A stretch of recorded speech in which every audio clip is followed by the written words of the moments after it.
ਠੀਕ ਜੀ, ਮੈਂ ਤੁਹਾਡਾ ਆਪਣਾ ਵੀ ਮਿਰਜ਼ਾ ਜੱਟ ਆਫੀਸ਼ੀਅਲ ਤੇ ਸਾਰੇ ਵੀਰਾਂ ਨੂੰ ਵੈਲਕਮ ਕਹਿੰਦੇ ਜੀ।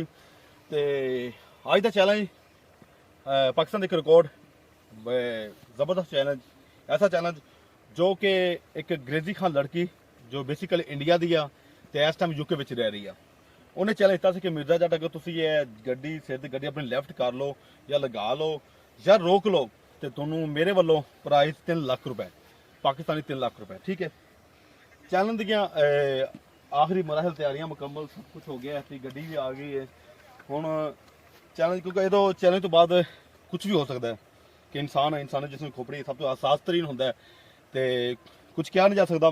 लेकिन खैर कैसी पाकिस्तानी है, साडे खून अंदर एक जज्बा, एक ऐसी उम्मीद है कि जो असी कर सकने हैं, नामुमकिन नहीं है इंसान अगे। तो बिल्कुल ऑलरेडी जो ड्राइवर है आओ जी इत्थे है जी, ड्राइवर बेसिकली मंडियां दा बाद कोई भी किस जगह तो मैं गया गड्डी लैन, लेकिन हर ड्राइवर ने हर बंदे ने इनकार किया। भाई साहब नूं 5000 रुपये कह के इन्हें ऑलरेडी पहला सैन सिग्नेचर लिखाई पढ़ाई होवे दी, फिर ऑलरेडी असीं चैलेंज दा दोनों से आवां ते वरना माजरत चैलेंज असीं नहीं आ सकते। इन्हां दे वीरां दी बहुत बहुत शुक्रिया, 5000 रुपये लै ते भी शुक्रिया इन्हां दा। ते नाल हुण के तुसीं चैलेंज अगर कोई भी मेरा यूट्यूब देखता है, वीडियो देखता है, क्योंकि मेरे हर वीडियो की रियलिटी होती है कि फुल वीडियो हमेशा यूट्यूब पर पाई जाती है, टिकटॉक तो कम्यूनिटी गाइडलाइन की वजह तो कि मैं फुल वीडियो नहीं पा सकना, क्योंकि रूल्स के खिलाफ है।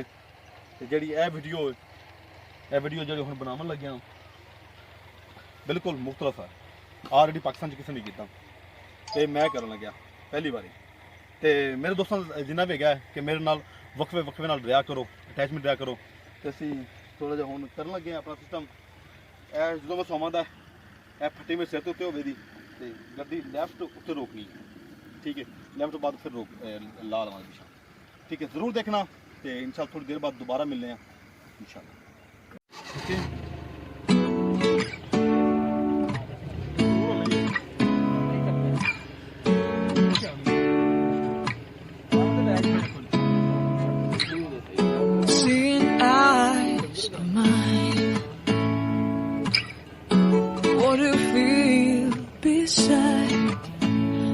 Don't know where we're gonna fly like you did sometimes.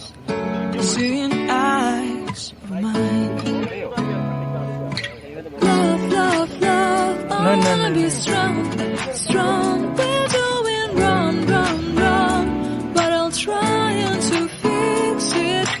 Love, love, love. I wanna be strong, strong. We're doing wrong, but I'll change it, change it.